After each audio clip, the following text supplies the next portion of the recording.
eh, em, pues le es más cómodo para la planta absorberlos como tal. Por otro lado, debemos tener en cuenta que estos nutrientes pues deben de estar siempre presentes en cantidades y las proporciones adecuadas, de acuerdo a las necesidades del cultivo. Sigamos con la otra.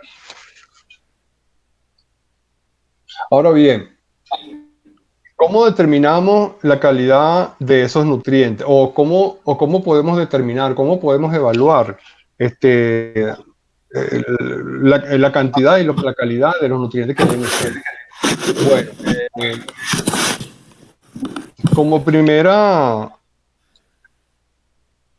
como primera, actividad que hacemos, pues es la recolección de muestras en diferentes puntos de la zona que se va a estudiar. Y de estas muestras se hace una mezcla, una mezcla hasta lograr una homogeneización pues, de la materia. Y teniendo esta mezcla, teniendo esa composición, pues podemos realizarle, por una parte, un análisis químico, simplemente utilizando unos reactivos que nos van a determinar la cantidad de nutrientes que hay en el suelo, en este caso, cuánto hay de nitrógeno, cuánto hay de potasio, de fósforo, de magnesio, de cualquier otro micronutriente. Podemos realizar un análisis físico de esa misma muestra.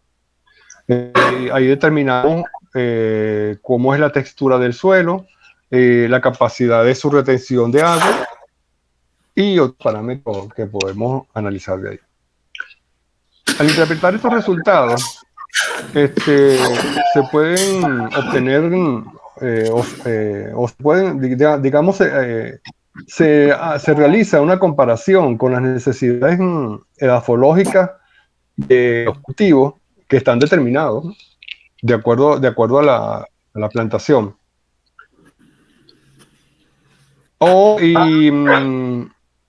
Y a partir de aquí, determinamos que si es necesario aplicar fertilizantes o corregir, por ejemplo, el pH, el pH del suelo. Continuamos con la otra.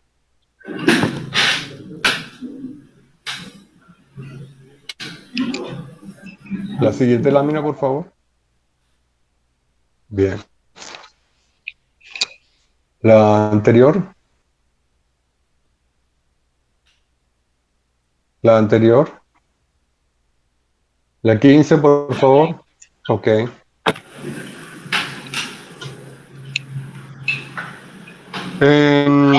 Existen algunas condiciones que pueden influir en el ciclo de los nutrientes del suelo. En este caso podemos mencionar las condiciones climáticas. Entre las condiciones climáticas, la cantidad y la frecuencia de la precipitación puede afectar la disponibilidad del agua para las plantas y los microorganismos, lo que a su vez influye en la absorción y liberación de nutrientes. La temperatura es otro factor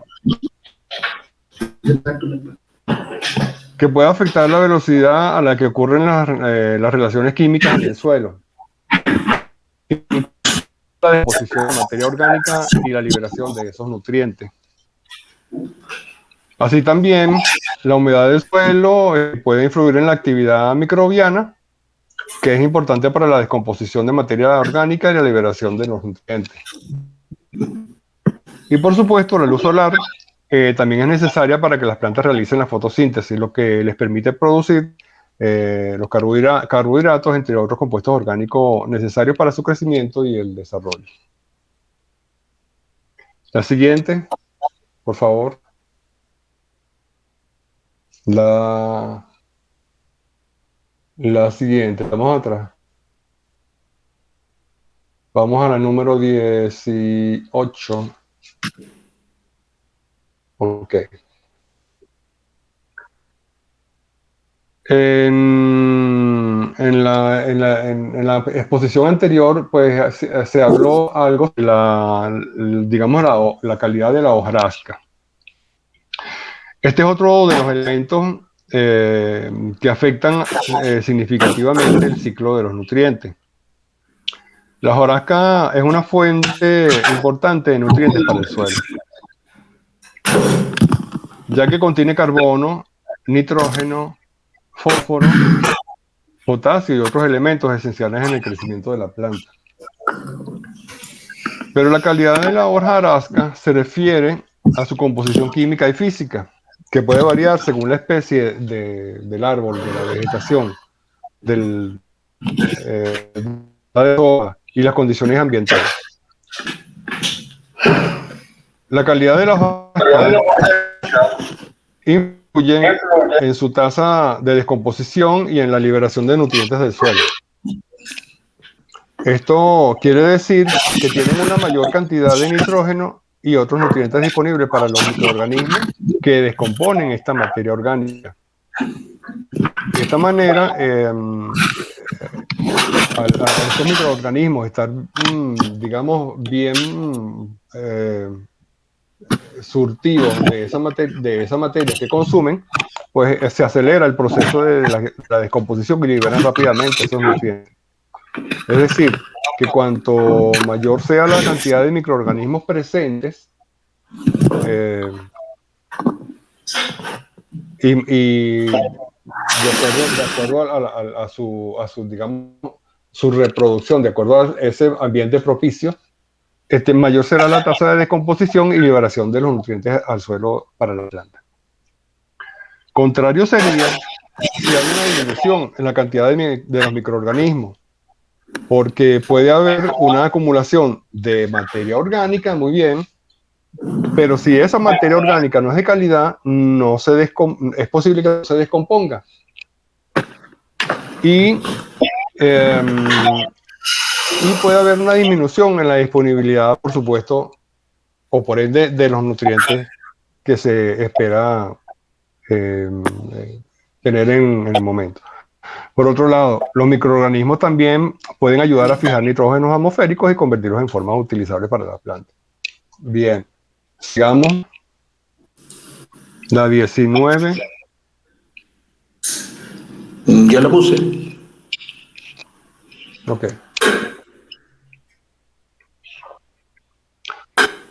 Los movimientos del agua podemos decir que son un tema de discusión en diversos contextos, entre los cuales podemos mencionar, vamos con la siguiente, la número 20. Ok. Las ciencias ambientales, donde su tema central, ya que el agua es un recurso vital para la vida y el medio ambiente. Estas estudian los movimientos del agua en los ríos, lagos, océanos y acuíferos para entender cómo afectan a los ecosistemas y cómo pueden ser gestionados de manera sostenible. También nos encontramos con la ingeniería hidráulica, que pues, ellos se enfocan en el diseño y las estructuras que controlan el movimiento del agua. Asimismo, la meteorología, que estudia la afectación de los patrones climáticos globales, patrones que quizás se mencionaron anteriormente. Los movimientos del agua en la atmósfera, como las corrientes de chorro y las tormentas tropicales, y así predecir el clima. Los geólogos, por otro lado, en lo que se refiere a la ciencia, a la geología, estudian cómo el agua fluye a través de la tierra y las rocas subterráneas, es decir, por esas capas geológicas.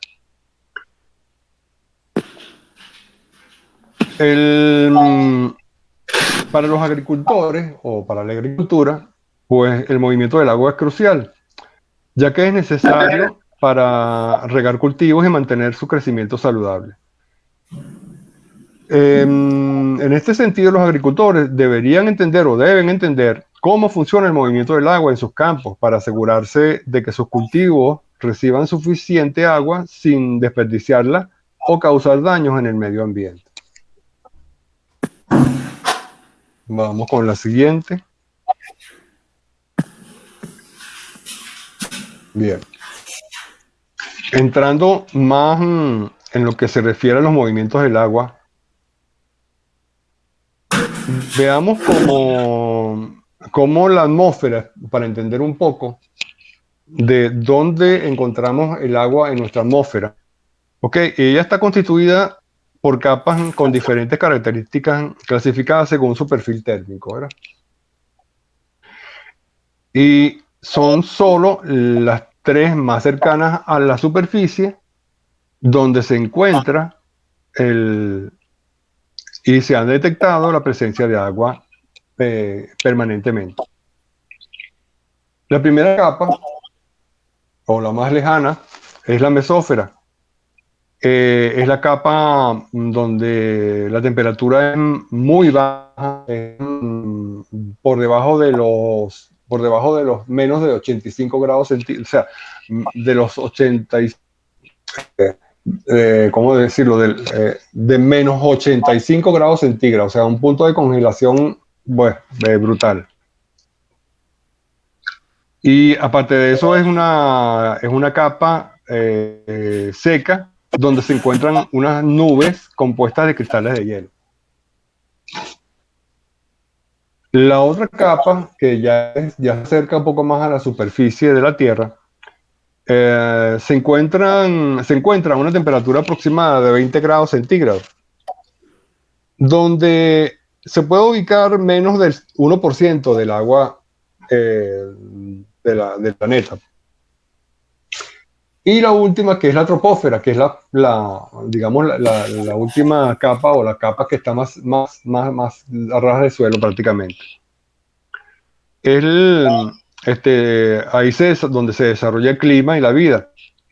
Aquí, como bien se sabe, es donde se contiene el 99% del agua del planeta. Aquí la energía solar no calienta mucho esta capa, estimando que su calentamiento, aunque el calentamiento de esta capa pues proviene de la radiación que genera la superficie de la Tierra, o que se genera en la superficie de la Tierra, variando sus temperaturas según las altitudes de los relieves. Pues ahí asomamos que, por ejemplo, en las montañas hace mucho frío y en los llanos hace más calor, y en las partes de montañas o llanuras un poquito menos altas pues hacen temperaturas medias o medianas a las anteriores, a los extremos. Estas variaciones dan origen a una estructura térmica que provoca movimientos verticales de corrientes de aire que favorecen esa mezcla atmosférica, transportando el agua hasta extenderse al inicio de la estratosfera. O sea, pueden ser formaciones de nubes que se acercan a la estratosfera, pero no más allá.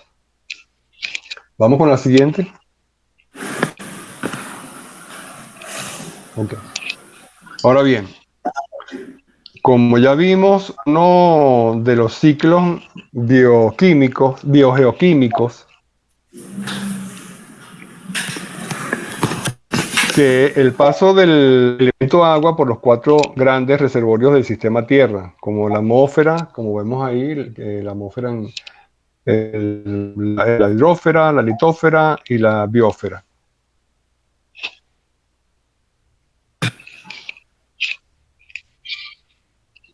Vamos con la siguiente.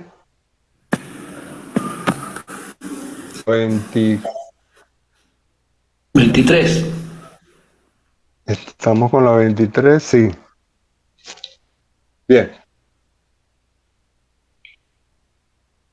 Ok.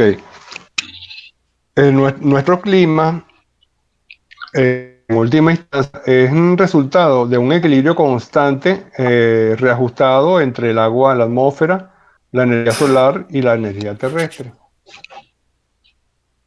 El ciclo del agua es central en este equilibrio y representa el movimiento más grande Vamos con la siguiente, la 24.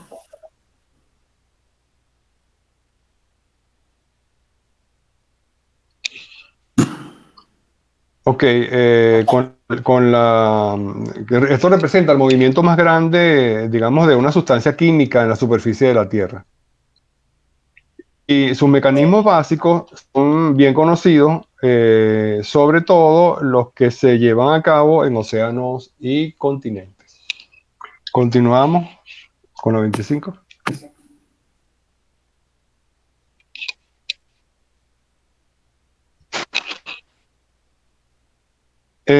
Aquí nos encontramos con los principales procesos involucrados en el movimiento del agua entre los distintos depósitos del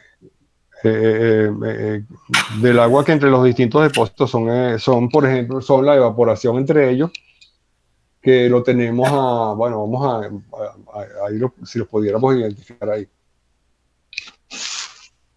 La evaporación, entre otros, la condensación, el transporte, la precipitación, las escorrentías, que son el escurrimiento de agua por la superficie, la filtración y la transpiración o percolación. Estos conceptos son útiles para entender por qué los movimientos verticales y horizontales del aire ocasionan procesos de evaporación, condensación.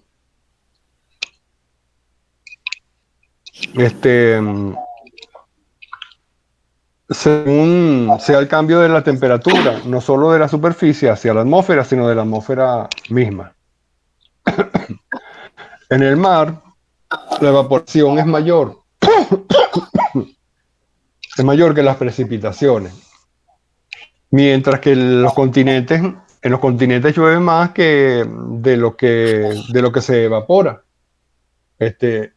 Y aquí puede ocurrir, o sea, o es donde ocurre ese transporte, porque generalmente las nubes se forman ya debido a la evaporación en los océanos, en los mares, y estos se trasladan digamos, por los vientos y los cambios de temperatura X hacia los continentes donde ocurren las precipitaciones y descargan las aguas de lluvia.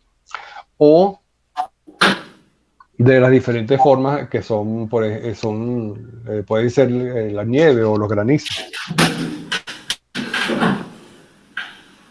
En algunas nubes, las gotas, digamos que como la última parte de ese proceso, porque esto es un ciclo, como ven ahí, el ciclo del agua, las gotas entran en un proceso de colisión donde ellas aumentan su volumen, de manera tal que crecen en tamaño y en peso. Y estas, pues ya no resiste pues estar arriba en la atmósfera, y concluyen precipitándose en forma de nieve, como mencioné anteriormente. La siguiente.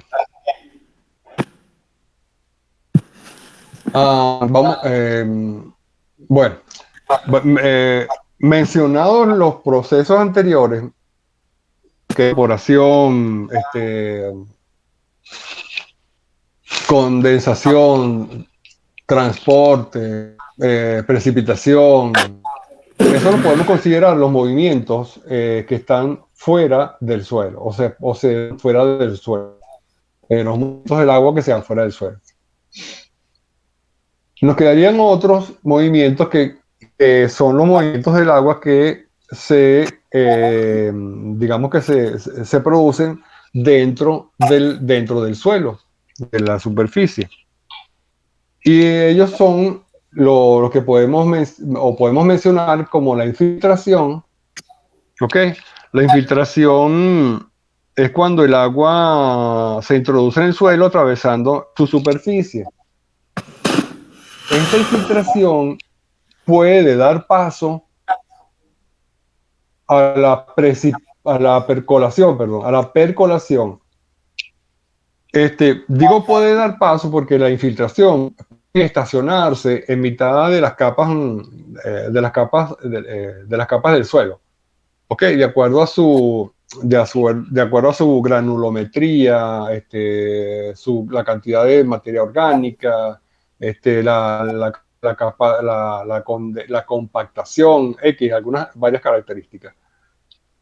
Si hay o sea, si el suelo es suelto y hay una buena capacidad digamos, de permeabilidad, pues ella puede continuar hasta otras capas más subterráneas, donde puede encontrar canales o digamos, ductos naturales, donde el agua puede almacenarse o incluso correr, ¿ok? Digamos que revirtiéndose hacia los mares, los ríos, los lagos, ¿ok? Donde se repetiría de nuevamente ese ciclo del agua. Entonces aquí vimos ya, los primeros eran los movimientos del agua hacia la parte, digamos, hacia la parte afuera del suelo. Y estos últimos, pues los movimientos hacia la parte de adentro del suelo. Bien. Ok. Hay un dato muy curioso a través de la documentación que he realizado, pues, que estudiando algunos factores físicos y químicos, o además de factores físicos y químicos, unos factores biológicos, donde aparentemente en la troposfera se encuentran unos microorganismos muy volátiles que suben con la evaporación. Y esto quisiera que ayudaran de alguna forma, pues, integrar su procedimiento, por ejemplo, lo que estoy mencionando como un dato curioso. Estos ayudaran a la congelación del agua, lo que pues ayuda a producir ese hielo o esa forma del agua sólida que cae en los lugares más altos de la... Ok. Continuando con la exposición, en esta oportunidad se hablará sobre la biodiversidad de la biótica y la dinámica de los nutrientes en el suelo. Para ello dejo a la compañera Arel.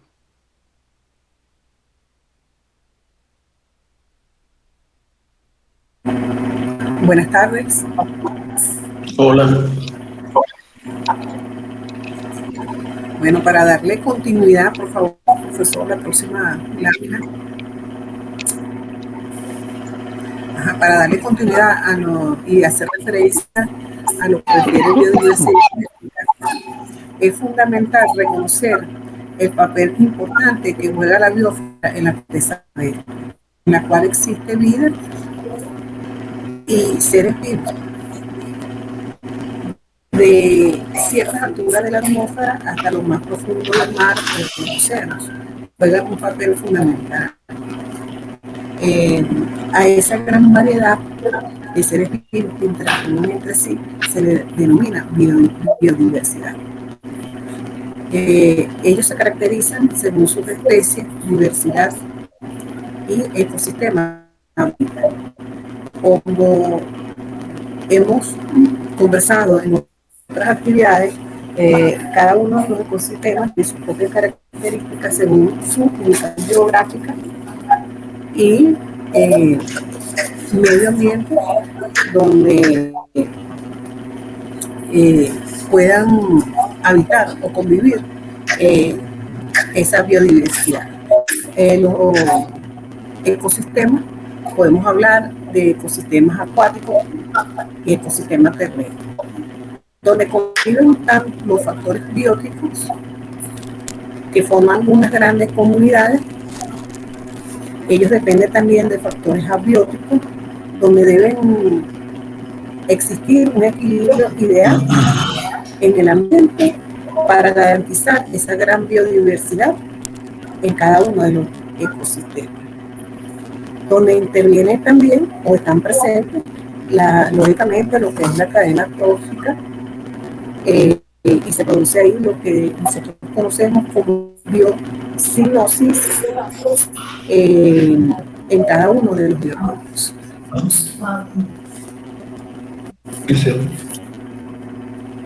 La biodiversidad es dinámica, evoluciona constantemente.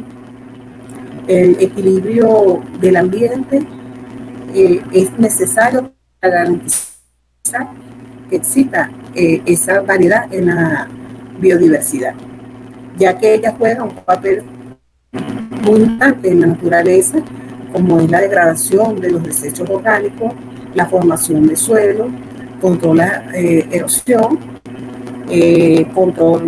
sirve también como control biológico de plagas, proceso de polinización entre las plantas, entre otras funciones que tenemos en el ambiente.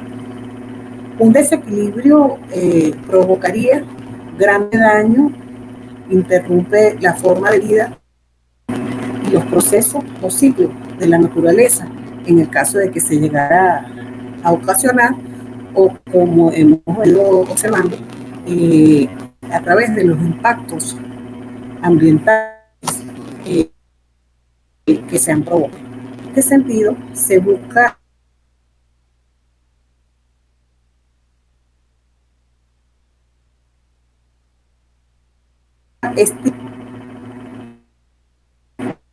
del hombre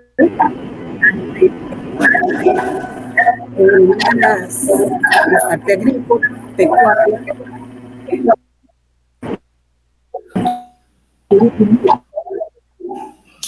Se le está yendo el audio. La ansiedad y esta búsqueda de dos preguntas que responde en interacción.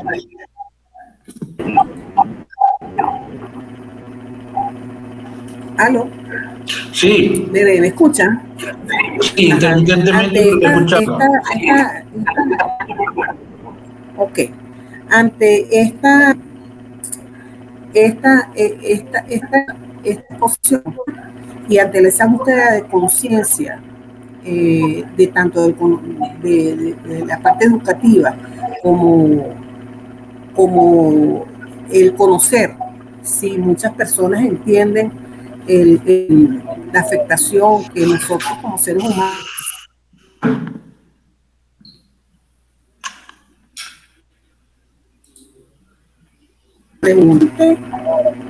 del impacto que genera en el ambiente y la biodiversidad en cada uno de los ecosistemas. Esa sería la primera pregunta. La segunda pregunta sería: ¿realmente existe un avance en la agroecología a nivel educativo y en las zonas consideradas más afectadas ante el impacto ambiental? Esto sería hacer más nosotros mismos, o sea, hacer ese trabajo para hacer las interrogantes en cada uno de los casos. De allí depende, ¿verdad? Dependería de conciencia, ¿verdad? De cómo el uso que nosotros le estamos dando al suelo, ¿ya? Que de acuerdo a los puestos por los compañeros, ¿verdad? Es la porción superficial, ¿sabes? Que tiene sus propiedades tanto físicas. Si quiere la otra lámina, profesor, disculpe. Adelante. Ya la puse. Ajá. Ok, gracias. Las cuales tienen sus propiedades físicas, químicas y biológicas que están en nuestra superficie.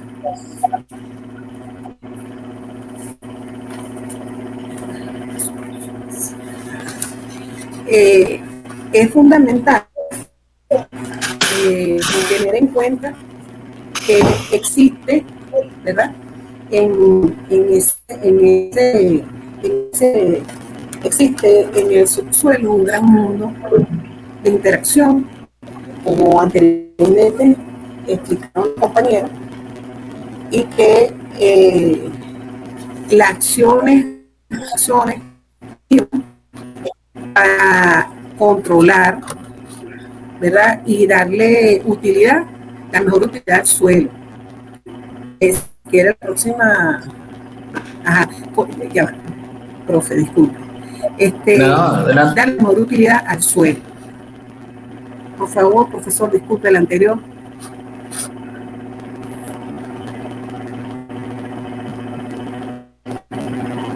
Ajá. 29. Entonces, ¿qué nos lleva a nosotros el análisis de todo lo que sería las propiedades físicas del suelo, la biodiversidad?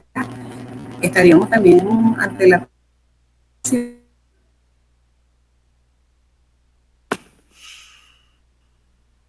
suelo,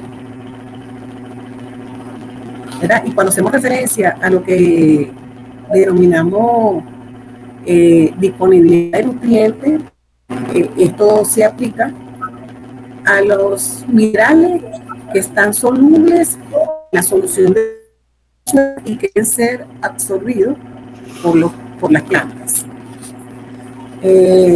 Los nutrientes en el suelo se originan de reacciones químicas e inorgánicas a partir de la roca madre o mediante los procesos biológicos, también conocidos como reacciones bioquímicas. La mayoría de los procesos microbianos involucrados en la disponibilidad de los nutrientes están relacionados con la liberación de los elementos minerales durante los procesos de desincorporación de los restos orgánicos que se depositan en el suelo.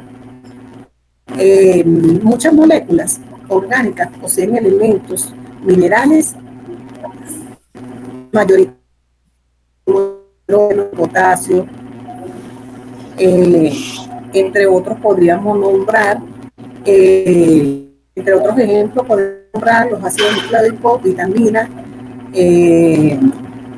proteínas que están presentes. Durante todo este proceso de descomposición, las cadenas de dichas moléculas orgánicas son utilizadas como fuente de energía, mientras que los componentes minerales son liberados posterior a unos días, según el mineral que se trata. Este proceso de liberación de minerales de las moléculas orgánicas se denomina mineralizaciones.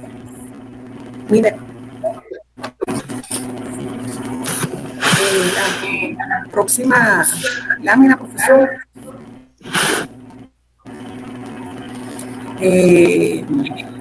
Con relación a los nutrientes del suelo, ¿verdad? Tenemos macronutrientes y micronutrientes, ¿verdad? Que ya los compañeros anteriormente hablaron sobre ellos, pero también les quise mostrar acá algunos de ellos.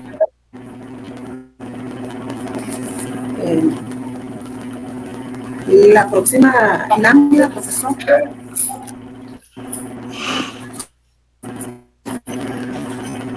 Toda esa convivencia, organización y ciclo que se da en la naturaleza nos lleva a entender que existen una red de nutrientes en el suelo. Que es vital para el funcionamiento de las plantas y los cultivos.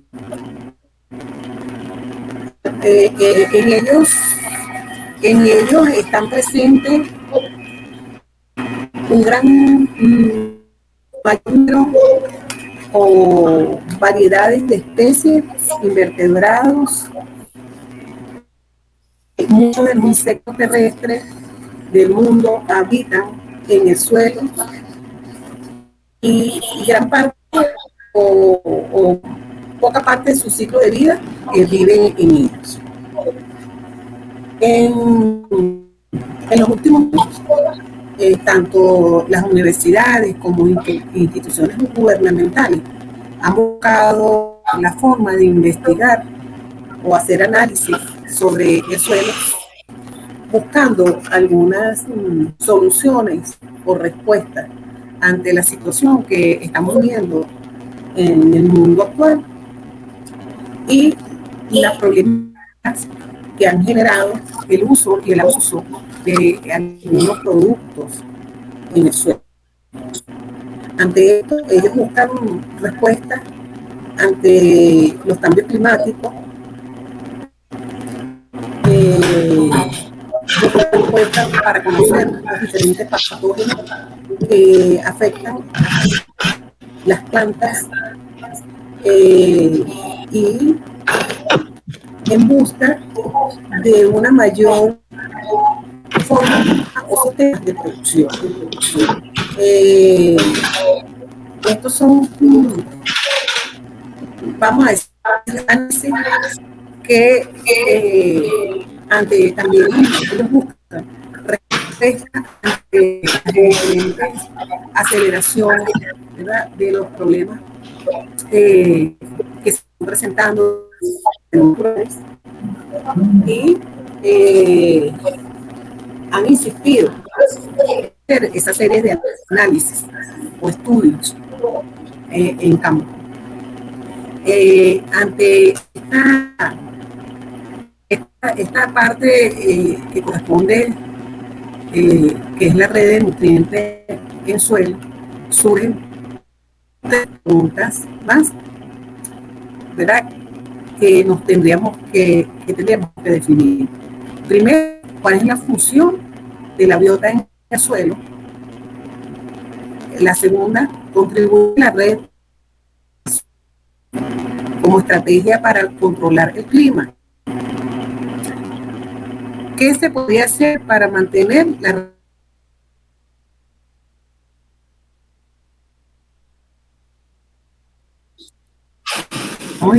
buscando que exista una red de nutrientes en el suelo? Podríamos decir que mantiene la estructura del suelo. Una de las funciones es que mantiene la estructura del suelo, regula los procesos hidrológicos del suelo, intercambio de gases y captura de carbono en el ciclo de nutrientes, de la materia orgánica, es una fuente de alimentación tanto para el humano como para los animales.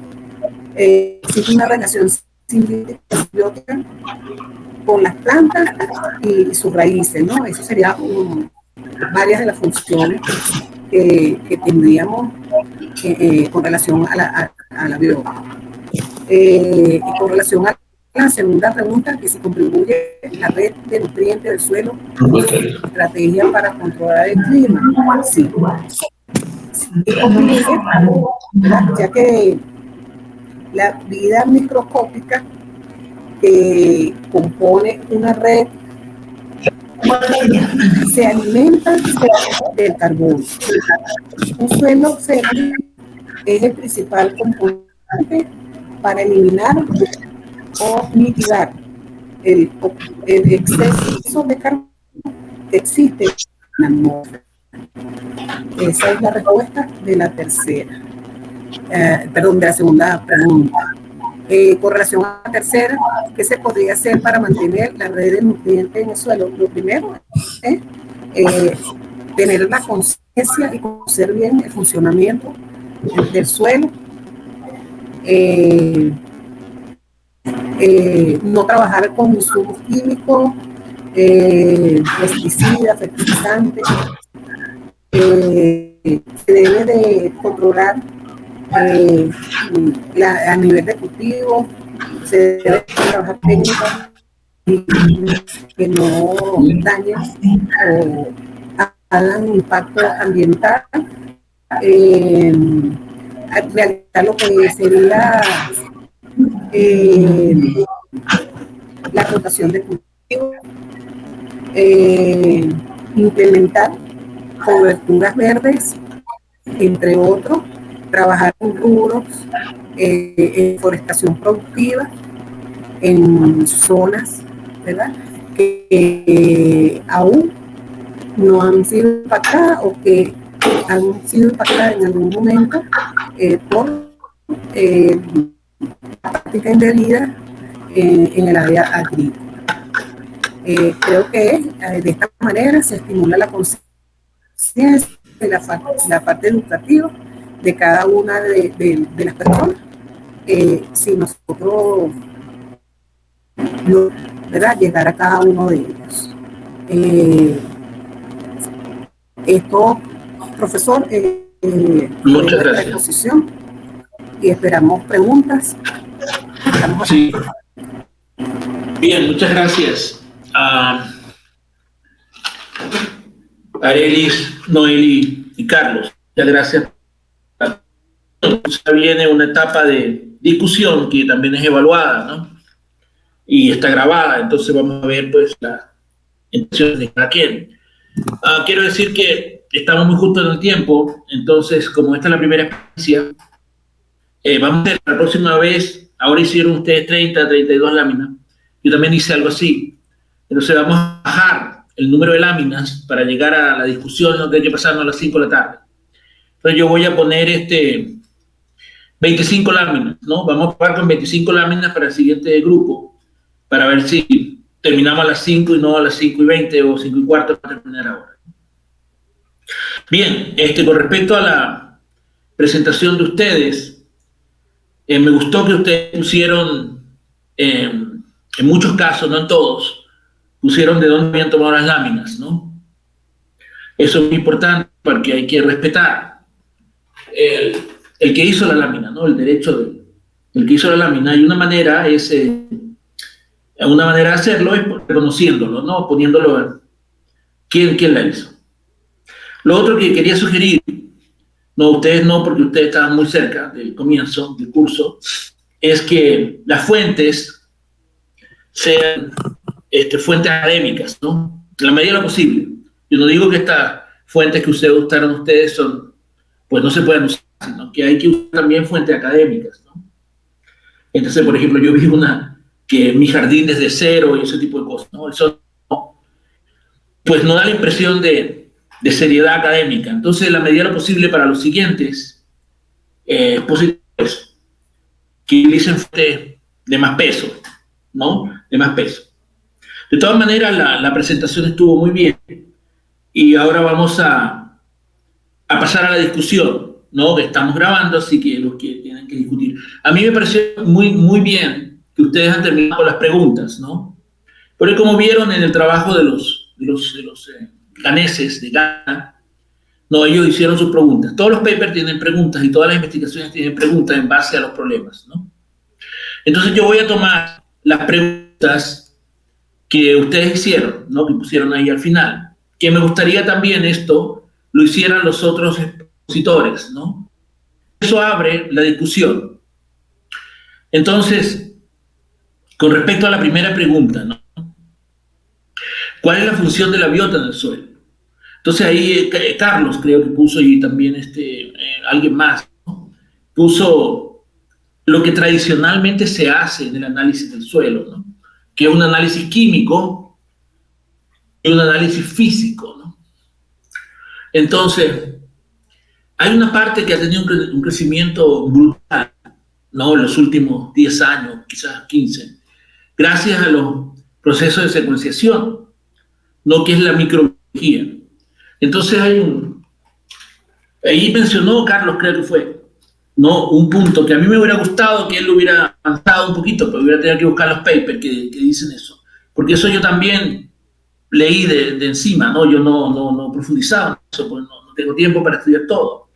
Y entonces, ¿qué es eso de los microbios que están en la atmósfera, ¿no?, que tienen que ver con la lluvia? Los microbios están en todas partes. Ustedes ya habrán oído la cantidad de microbios que tenemos en el intestino, ¿no? Tenemos más diversidad de microbios que diversidad de células. Entonces, hay un gran avance en esto en el suelo. Entonces, Han descubierto una gran cantidad de microorganismos que interaccionan con las plantas y que interaccionan con los invertebrados. Y los invertebrados, a su vez, tienen microorganismos dentro. Y esos microorganismos interactúan con los microorganismos del suelo, interactúan con la planta. Entonces ahí hay un mundo que yo pienso que deben tenerlo presente, ¿no? Deben tenerlo presente. Yo no puse un paper de eso, pero si hay alguna oportunidad de las siguientes, voy a buscar de ponerlo, ¿no? Para que veamos en qué situación está la situación de la microbiología moderna, ¿no? La microbiología con la taxonomía molecular, en el suelo de los sistemas agrícolas y en particular agroecológicos, ¿no? Entonces, bueno, eso me gustaría que los compañeros hablaran también de la función de la biota. Entonces, la segunda pregunta que hacen, ¿no? También generadora de discusión, es si contribuye la red de nutrientes del suelo como estrategia para controlar el clima. Eso, ¿no? Es como obvio, ¿no? Que va a contribuir, pero lo que no sabemos es cómo y quién contribuye y cómo cambia. Y sobre todo, como vimos también el trabajo, excelente trabajo de los compañeros de Ghana, ¿qué sabe el conocimiento tradicional campesino sobre eso? Seguro saben, ¿no? Seguro te intuyen, así como intuyeron el croar de las ranas, ¿no? Y el vuelo de los pájaros. Entonces, ¿cuáles son los factores principales, las causas, los mecanismos causales en una red de nutrientes del suelo que tienen que ver con el clima? ¿Cómo? ¿Cuáles? ¿Dónde? ¿En qué lugar? ¿En qué sitio del suelo? ¿Qué microorganismos? ¿Qué plantas? ¿No? Eso es un punto muy interesante que yo también abro para la discusión. ¿Y cómo se podría hacer para mantener la red del suelo? ¿No? Entonces ahí eso también es clave, sobre todo en la biota. ¿Y cómo se compara eso, que era el primer paper que presenté, en relación al sistema tradicional con el sistema agroecológico o orgánico de los nutrientes del suelo? ¿No? ¿Qué tiene que ver? ¿Cómo? ¿Cuál es la causa? ¿Cuál es la función? ¿Qué papel juega cada microorganismo? ¿Cuáles son los microorganismos? ¿Cuáles son los microinvertebrados que están en el suelo, que tienen que ver con la red de nutrientes? ¿Y en qué cultivos? ¿Qué tipo de cultivos? ¿Cómo cambia eso? ¿Cómo es eso en el llano? ¿Cómo es eso en las zonas andinas? ¿Cómo es eso en la zona de la costa? ¿Cómo es eso en el Amazonas? ¿Cómo es eso en los que cultivan en Margarita? ¿No? ¿Cómo? O sea, se podría hacer para mantener la red de nutrientes en el suelo, y cómo, y qué, y cuándo, qué tipo de organismos están ahí. Entonces, yo les dejo la palabra para que intervengan. Por favor, abran su micrófono. Buenas tardes, profesor, ¿me escucha? Te escucho, dale. Profesor, ¿me escucha? Dale, quiero escucharte, sí. Voy a leer unas notas que tomé durante la actividad del día de hoy, y me llamó mucho la atención un concepto que estamos introduciendo a nuestro vocabulario, por lo menos al mío personal. Yo no había escuchado de la agricultura de conservación. Desde mi punto de vista es un concepto que pretende crear o propiciar un tipo de producción de alimentos, yo diría que agropecuario, porque si había escuchado de la ganadería regenerativa que está, vamos a decir, como de moda, o hay esa tendencia, como veníamos hablando recientemente, que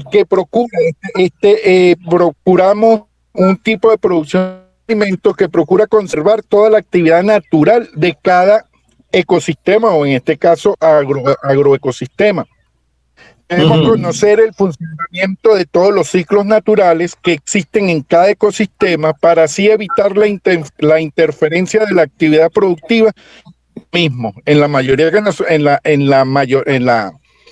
en la posibilidad que nosotros podamos conocer cómo trabaja el ciclo, bien, nitrógeno, del calcio, del potasio, o sea, cualquiera de los ciclos naturales normales, y nosotros sabemos cómo funcionan, sabemos cómo poder evitar interferir en ese tipo en esa actividad.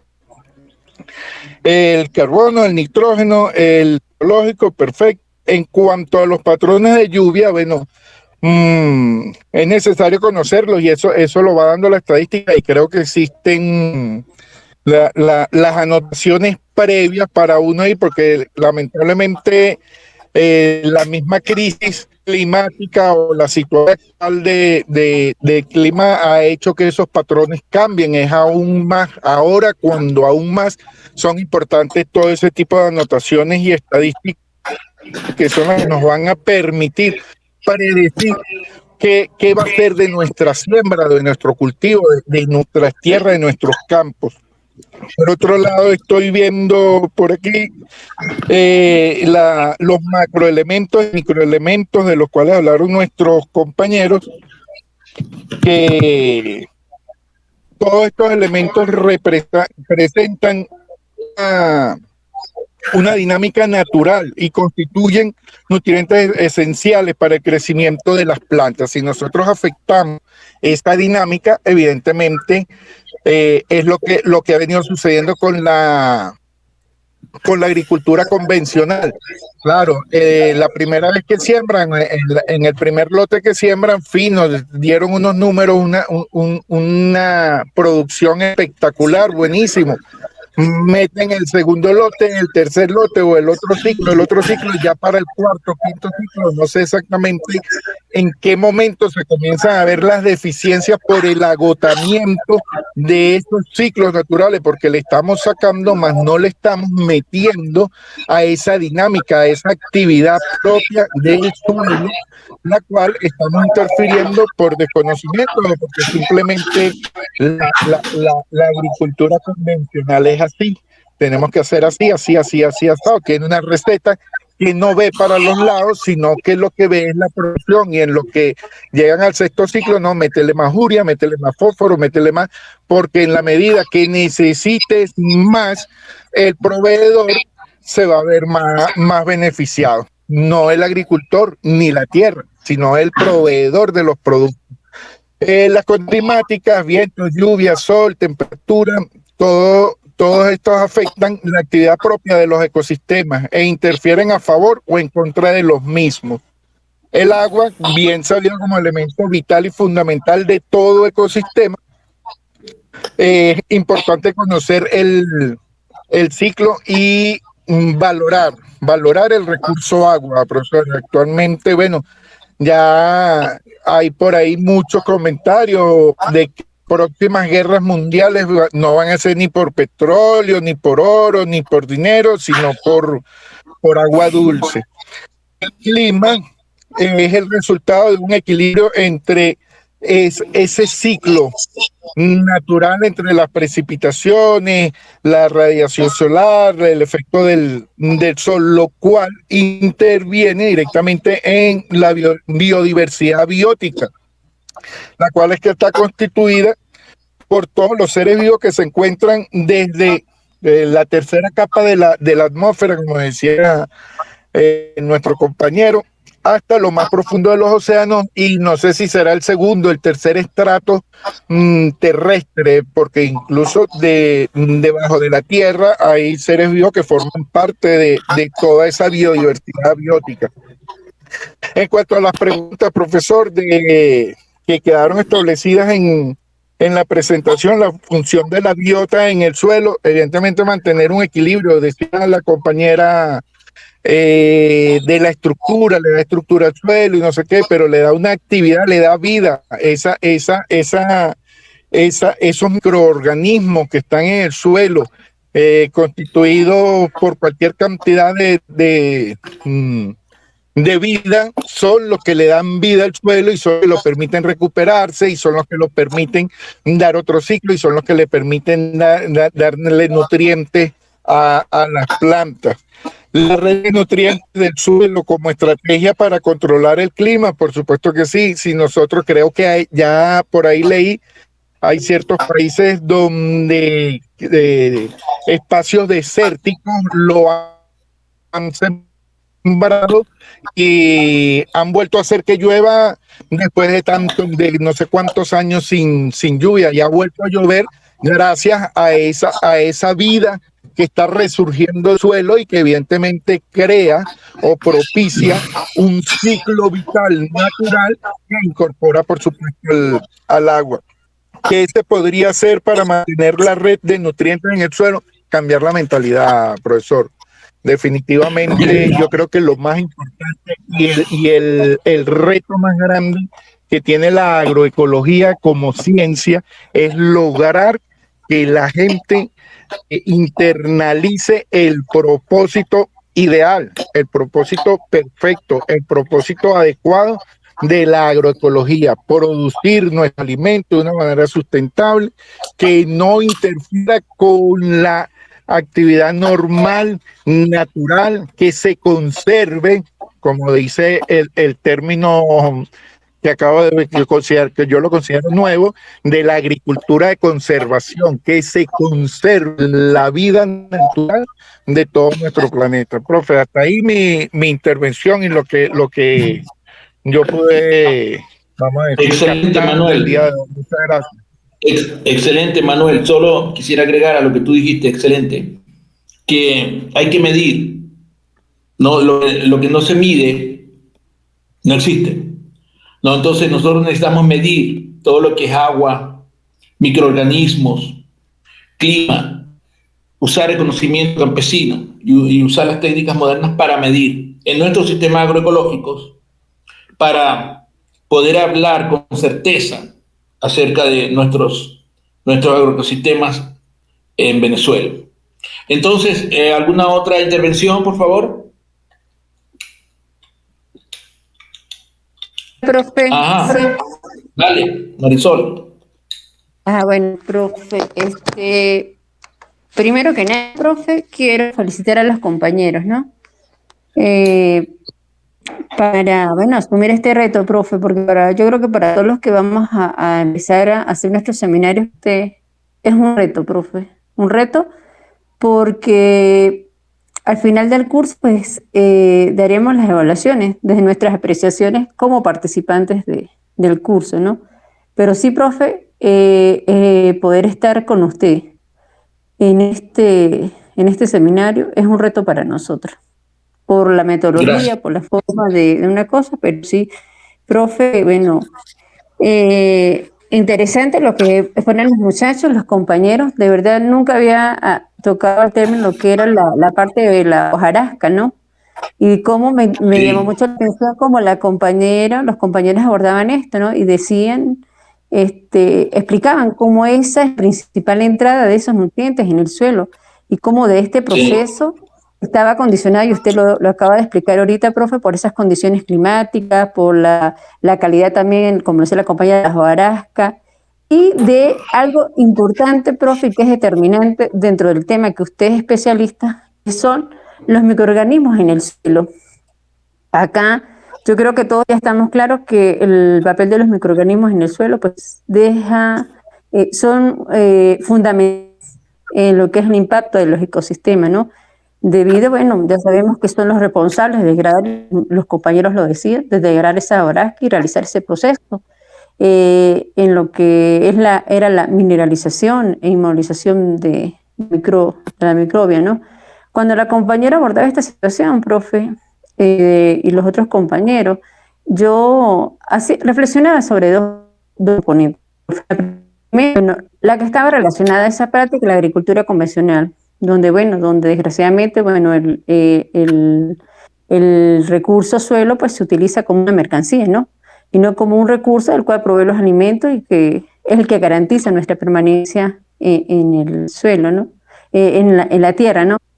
Y cuando usted decía, de eso, de esas prácticas que, han dañado, ¿no? Y siguen dañando, yo reflexioné también, por ejemplo, aquí en el municipio de Rangel, cómo el cultivo del ajo, siendo no un cultivo, no siendo un alimento, ha invadido, hay productores que se han dedicado exclusivamente a producir el ajo, no por ser un alimento, sino porque es un rubro que genera muchos ingresos en su momento, dependiendo de la oferta y la demanda, pero va más allá y la compañera al final lo decía, de esa falta de conciencia, ¿no? De cómo por esa ambición de hacer dinero, cómo estamos degradando nuestro suelo, cómo lo estamos desertificando, porque no hay conciencia que dentro de ese suelo hay una vida, y así como hay una vida en el planeta encima de lo que es el suelo y donde estamos nosotros, pues también hay una vida dentro de ese suelo. Y yo creo, profe, que aquí ven es donde entra la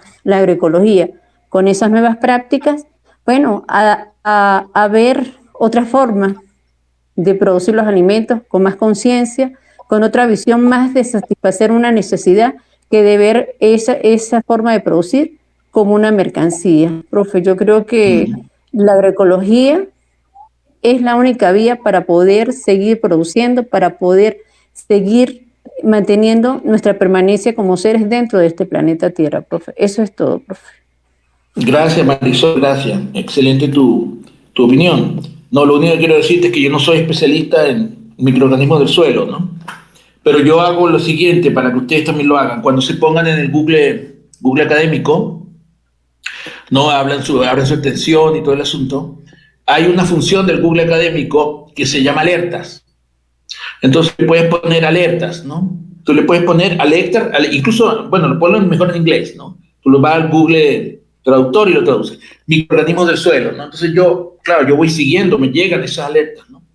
Iba siguiendo eso. Yo no soy especialista en eso, pero yo sabía, ¿no? El papel inmenso que está teniendo ahora debido al avance de la biotecnología de secuenciación. Entonces, están atrás, pues, los que se han quedado solamente con que es importante. No, yo no digo que no. Es importante la química y la física del suelo, ¿no? Pero falta, y también hacen algunos análisis de los microinvertebrados que hay en el suelo, pero hay que empezar a hacer los microorganismos en el suelo y su interacción con los invertebrados, la planta. No, incluso se comunican, ¿no? Tú sabes el olor que produce el suelo, casi todos esos son los microorganismos. Pero ¿cómo cambia esa comunidad en función de cuál es importante, ¿no? ¿Cuál es importante para los suelos, los distintos suelos que tengamos? Bueno, la siguiente, por favor. Siguiente intervención. Buenas tardes. Dale. Buenas tardes, ¿cómo están? Ajá. ¿Me oyen? Sí, yo te oigo. Ajá. Pues en primer lugar, pues felicitaciones a los compañeros que pusieron. Realmente como dice Marisol, el reto con esta unidad curricular y sus orientaciones, pues es bastante interesante. Y bueno, pues vamos a abordarlo de la mejor manera, tomando en cuenta el tema que usted tocó al principio con la experiencia en Ghana. Pienso que acá en nuestro país pues también hay algunas prácticas que se llevan desde nuestros ancestros, que tienen bastante relación y bastante coincidencia con lo que es prever o predecir en algunos atmosféricos, la forma que tiene la luna, que la rodea, etcétera, que son conocimientos que vienen desde nuestros ancestros, y pues hay algunas personas que coinciden y que de alguna manera prevén las condiciones de repente de los cambios, en nuestro caso, en los cambios de los periodos de lluvia o de sequía que se presentan en nuestra Latinoamérica o en nuestro contexto tropical. Es bien interesante ver que a través de esta exposición los conocimientos de nuestros ancestros, que aún se aplican en algunos lugares, que realmente pues todavía no lo han logrado desplazar la agricultura convencional, se siguen haciendo esas prácticas de conservación de suelos, esas prácticas de diversidad de la biota como tal, que realmente pues se sabe y se entiende a través de los estudios que se han realizado y la exposición que acaban de hacer los compañeros, que a esas prácticas pues favorecen la composición que está interna en ese suelo que también nosotros conocemos como capa arable, que es la capa fundamental de la vida en el planeta. Pues ahí es donde se genera todo ese gran movimiento todo de vida que y macroorganismos son los que se encargan de hacer ese ciclaje, el ciclaje del carbono, del oxígeno, de alguna manera también incide directamente en el ciclo del agua y todos esos ciclos vitales proporcionan el desarrollo de la vida en nuestro planeta. Por otro lado, pues estos conocimientos ancestrales pues se aplican, se han venido aplicando en muchas partes. Yo tengo un conocimiento de las personas mayores de la población de Lagunilla, que en esa población hay una planta que le dicen guacharaco. ¿Guasaquiel? ¿Perdón? ¿Cómo se llama? ¿Guasaquiel? Guacharacos. Ah, guacharaco. Entonces ellos dicen cuando el guacharaco florea es porque va a llover. Y, claro, coincidencialmente eso es así. Yo ya tengo cierto tiempo relacionándome con esta población y realmente coincide, pues cuando los guacharacos comienzan a crecer, en poco tiempo comienzan a llover, tomando en cuenta que Lagunilla es una zona árida y que ahí el periodo de lluvia no es tan acentuado como en otras partes del país, ¿no? Entonces, profesor, de acuerdo a todas estas serie de conocimientos ancestrales, se han hecho también análisis y estudios de que realmente esas condiciones que observan las personas que tienen esa experiencia realmente coinciden en estos cambios climáticos. Precisamente tomando en cuenta esos conocimientos, en algunas partes se mantienen esas costumbres, pues las costumbres, por ejemplo, aquí en la zona del páramo, que es donde nosotros vivimos, que las pendientes son muy fuertes, pues se ven los andenes, los antiguos andenes que se utilizaban como terrazas para la protección del suelo, pero que lamentablemente, como lo mencionó la compañera Marisol, las ansias de tener dinero a través de un cultivo específico, en este caso el ajo, hay algunas personas que han destruido esas terrazas supuestamente para aprovechar mejor el suelo, y resulta que en vuelta de 3, 4 años máximo ya esos terrenos son abandonados. Lo que habían hecho las terrazas era retener los suelos, los han eliminado y entonces lo que ocasionaron es la erosión por el riego, más que todo por el riego, porque acá en el páramo las lluvias no son tan fuertes como en otras partes. Aquí en el páramo tenemos una pluviometría de 500 milímetros al año, entonces, o sea, sí incide un poco cuando los suelos quedan completamente desnudos y las pendientes, pues, en vez de protegerlas, lo que hacemos es deteriorarlas cuando se eliminan esas terrazas y las prácticas de la disposición de los surcos cuando se siembra el ajo, pues en vez de ser de forma perpendicular a la pendiente, pues lo hace en forma vertical y bueno, imagínense usted el desastre que tenemos. Sí. Me pareció bien interesante toda esta actividad y bueno, profe, intentar a estar al nivel de exigencia de esta unidad curricular. Esa es mi participación y muy agradecido. Gracias, Víctor, gracias. Gracias. Mira, sí, eso es Lagunilla, Estado Mérida, me imagino. Entonces, sí, claro. yo te invito a que registres eso del guacharaco, el árbol este, ¿no? Que el conocimiento tradicional les permite a ellos conocer cuándo ver y cuándo tienen que sembrar y todo eso. Porque hay un problema que yo he visto, no solo aquí en Venezuela, que es que como tenemos pocos científicos sociales, lamentablemente, entonces mucho de esto conocimiento ancestral no está bien registrado, entonces forma de manera anecdótica, ¿no? Entonces eso no es bueno.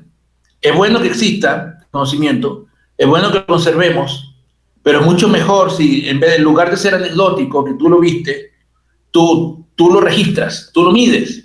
Tú sabes que lo que no se mide no existe. No, entonces hay que medirlo. Entonces yo te invito, si tienes tiempo y tal, todas las limitaciones que tenemos, no, si puedes, pues, si no, habrá que esperar tiempos mejores para poder medirlo. Porque eso que dices tú es de extraordinaria importancia. No, eso del guacharaco. Pues yo lo he escuchado con otras plantas, pero mídemelo, mide lo que realmente la gente dice, no haga una encuesta, hay que hablar con un botánico, ¿no? ¿Por qué pasa eso? ¿Por qué el guacharaco responde a la humedad y si eso sirve o no para predecir el tiempo como hicieron los ganeses, ¿no? Okay, muy bien. Entonces, bueno, en la medida que se pueda, que podamos, si no habrá que esperar mejores tiempos, eso hay que medirlo, ¿no? Entonces dejo constancia de tu excelente intervención y de la anécdota que tú contaste, que debe ser registrada, medida y publicada para beneficio de nuestro pueblo, pues, y nuestros agricultores y de la humanidad completa, ¿no? Bueno, pues tenemos que seguir, Víctor, si no seguiría hablando contigo. La próxima persona. Buenas tardes. Dale, Alonso. Bueno, con respecto a la exposición, felicitaciones a los muchachos, pero hay una acotación importante donde usted nos hace ver a nosotros los productores y estudiantes de la maestría, es que sí, la experiencia que usted comenzó en la primera sesión, con la experiencia del país de Gama, nosotros nos identificamos en muchas cosas durante el recorrido que hemos venido haciendo en todo el tiempo de la agricultura tradicional, o saberes ancestrales y saberes que han pasado de generación en generación. Y bueno, tengo quizás muchos saberes, pero hay una cosa muy importante, que es cómo, que es lo que y realmente a eso es lo que estoy aquí yo en esta maestría. Cómo sistematizar, cómo argumentar, cómo aprender a escribir y que pase eso, o sea, que quede argumentado de manera para que lo conozca el mundo, todos esos saberes y todas las experiencias y todas esas páginas de ensayos que se ha venido haciendo en este caso en Mucuchíes, en Mérida o en Venezuela con la producción de semillas, que esa es mi tesis de investigación. Y con, lo que hablaban los compañeros con la erosión, la producción, el movimiento del agua dentro y fuera de la tierra. O sea, me pareció muy interesante detenerme y lograr captar que nosotros a veces vemos las correntías que se ven solamente lo que se puede ver, lo que está por fuera, pero no podemos ver lo que puede causar esas correntías o esas penetraciones de agua por debajo de la tierra. Y qué margen de descomposición o qué margen de pérdida de biomasa o de micronutrientes y microorganismos eficientes está ocasionando durante tanto tiempo la tierra o el globo terráqueo, en este caso los ecosistemas o agroecosistemas de producción agrícola. Entonces, usted una referencia y incluso lo anoté. Hay que medir con tecnología moderna. ¿Cómo medimos nosotros campesinos o productores, la cantidad de agua que puede caer en cierto tiempo. ¿Cómo medimos nosotros la cantidad de luz solar o horas luz en X plantas en la hora de la floración, desarrollo radicular? Claro. O sea, son muchas cosas, es mucho, o sea, es cada vez más amplio. La cuestión de... ¿Aló? Sí, te oigo. Yo te estoy escuchando al menos. Okay. Está muy interesante. Entonces, el profesor Víctor hablaba ahorita de la pérdida, de la desincorporación de las terrazas que se hicieron con un fin anteriormente, pero bueno, pues ahorita hay otro compañero que dice que hay que cambiar la mentalidad de los productores, y eso sí es un trabajo arduo. Eso es un trabajo muy arduo. Claro. Entonces, nosotros dentro de la maestría o dentro de estas clases o estas sesiones, bueno, estamos dando, o yo me estoy dando cuenta de la gama tan amplia, tan disciplinaria, tan grande que tiene la agroecología como tal. Porque si tocamos un tema como los procesos bioquímicos, el suelo es demasiado amplio, la descomposición de los micros y macros elementos, pero también los procesos de erosión y evaporación y condensación del agua que ocurre de manera pues prácticamente natural. Y para medir todo eso, o sea, es un trabajo cierto, bastante amplio. Oh, muchísimo. Bueno, entonces yo, Alonso, te felicito. Estoy completamente de acuerdo con todo lo que tú has dicho, ¿no? Bueno, hay formas de medir la luz, hay formas de medir el agua, ¿no? Habría que hacer una revisión intensa de cómo está actualmente la tecnología, ¿no? Para medir la luz. Yo sé que existen las formas, pero la cuestión es el acceso a esa tecnología. Nosotros, el acceso, sí. No tenemos ese acceso. Yo sé, claro. Claro, lo que tú dices es fundamental. Es el acceso para poder nosotros sistematizar y para poder nosotros argumentar con ciencia, con realidad, con argumentos, qué está ocurriendo en una ladera bajo la erosión, con una cantidad de aspersores, botando 2 o 3 horas, no sé cuánta cantidad de agua. Claro, tienes razón. De manera muy natural. Fíjate, te voy a contar lo que yo he visto, ¿no? De mi experiencia. No, hay 2 formas en que se puede medir en un agroecosistema, ¿no? Con los agricultores, un agroecosistema. Una es cuando los equipos que tú necesites, ¿no? Una es con las instituciones estatales que hacen ciencia agrícola, ¿no? Que ahora están muy golpeadas en nuestro país, como todos nosotros, ¿no? Pero vendrán mejores momentos, espero. Esa es una manera. Tú no lo puedes hacer como productor, eso es obvio, ¿no? Además hay que medir, por ejemplo, cómo es la agroecología de los yeguanas. No, yo estuve con ellos, de los Yanomami. No, ahí hay un conocimiento ancestral también, no solamente el conocimiento que tenemos los criollos. No, habría que, entonces ellos tienen menos equipos, menos conocimiento. Entonces hay eso tiene que apoyar el Estado y después los organismos internacionales. Por eso que yo dije en cada uno de los grupos que busquen sus aliados locales, los aliados nacionales y los aliados internacionales que hay. No, todos hay de esos 3 niveles para intentar responder las preguntas. Porque la pregunta obviamente no la puede responder un productor. Sin embargo, tengo que decir también esto, hay distintas maneras de medir. No, hay unas maneras de medir altamente tecnológicas y unas maneras de medir no tan altamente tecnológicas, ¿no? Entonces hay muchas cosas que puede hacer lo que se llama la ciencia del pueblo, que los chinos hicieron mucho eso, ¿no? Sobre todo en el tiempo de Mao. No, entonces, pero todavía les queda a ellos la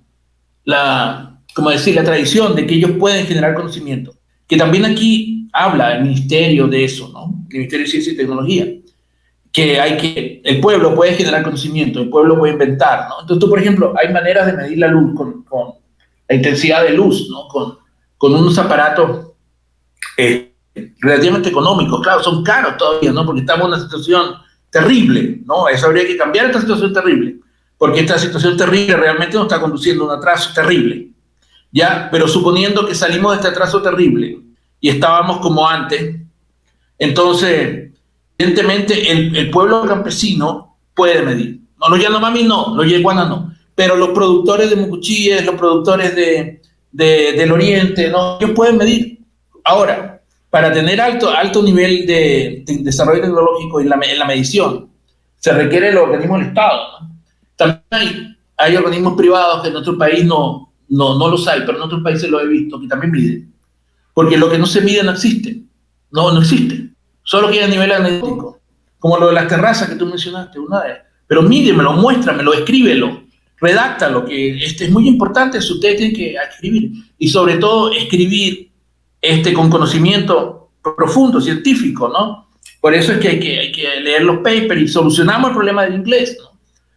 Otra cosa que tú decías muy interesante, Alonso, me encanta, es la complejidad, ¿no? La complejidad es grandísima, no solamente en los agroecosistemas, que es inmensa, sino, oye, tú te pones en el cuerpo humano es terriblemente complejo, ¿no? Los músculos producen mioquinas, pero cientos de mioquinas que interaccionan con el músculo liso, con el hígado, todo está interconectado de una manera hiper contra mega compleja, ¿no? Entonces van a la célula, también. Entonces, ¿eso se resuelve cómo? Te voy a decir cómo se resuelve. También en ecología, ¿cómo se resuelve eso? Con simulación matemática. Entonces yo llamo, ¿no? a mis compañeros, colegas, ¿no? Y ustedes también los llamo, a que soliciten un curso avanzado de programación. Porque estas maneras de interacciones complejas en agroecología se resuelven con simulación. Una manera, ¿no? Una manera de simulación. Yo, por ejemplo, tuve la suerte de simular, a mí me interesaba cuando yo estaba en Europa, la interacción de los sistemas agroecológicos transgénicos, ¿no? Me interesa porque ellos producen un grave daño. Pero una cosa es que tú digas ya políticas sobre el daño que producen, y otra cosa es que tú lo midas el daño. Cuando tú mides el daño, tú persistes el daño, tanto daño, etcétera. Entonces yo medí una parte del daño. Yo hice una simulación matemática, ¿no? Y la simulación matemática acompañó mis mediciones, ¿no? Claro, yo estaba en uno de los centros de investigación científica más avanzada del mundo, ¿no? Que es en la Facultad de Agronomía del Imperial College de Londres, ¿no? Entonces yo tenía toda esa posibilidad de hacer eso, tenía que me enseñar, etcétera. Pero entonces nosotros podemos hacer eso, ¿no? En un curso corto, ¿no? Por lo menos un principio de cómo simular, cómo programar. Hay software que tú no tienes que escribir ya el código, ¿no? Yo usé yo usé uno de esos software. Ahora deben haber más avanzados, no sé, no conozco, tendría que estudiar. Pero esa es una solución. Entonces, el próximo, porque si no hace muy tarde, ¿quiere intervenir? ¿Nadie? ¿Qué más? Dale, Helio. Buenas tardes, saludos. Helio Castillo por acá. Dale. ¿Me escuchan? Helio Castillo por acá. Te escucho. Quería felicitar. No se te oye. Los patrones de lluvia, los ecosistemas y el movimiento y la dinámica de los nutrientes en el suelo. Ajá. ¿No se me escucha bien? Ya, dale, ahora te escucho mejor, dale. ¿Aló? Sí, dale. Mire, el suelo natural pues posee bacterias y nutrientes naturales, más todas las condiciones climáticas y los ciclos biogeoquímicos que ayudan a la fertilización, que son entradas a los agroecosistemas, como entradas como la semilla, entradas de fertilizantes naturales. El hombre ha sido el principal elemento que ha afectado, los ha intervenido. Lo más importante del estudio de los suelos sería realizar un análisis de suelo, evaluar la intervención que el hombre ha realizado en estos agroecosistemas, a ver si son naturales. es importante conocer el pH también para ver si la planta es capaz de asimilar los nutrientes naturales que hay en el suelo. Muchas veces tenemos suelos arenosos, arcillosos, con diferentes texturas, o diferentes nutrientes, o cantidad de macro y micronutrientes, que la planta no lo puede asimilar dependiendo del suelo. Entonces hay que aplicar algunos productos naturales como activadores del nitrógeno y el fósforo para que los pueda asimilar. Sí. La materia orgánica es muy importante. La cantidad de nitrógeno que posee un suelo. Bueno, profesor, muy interesante el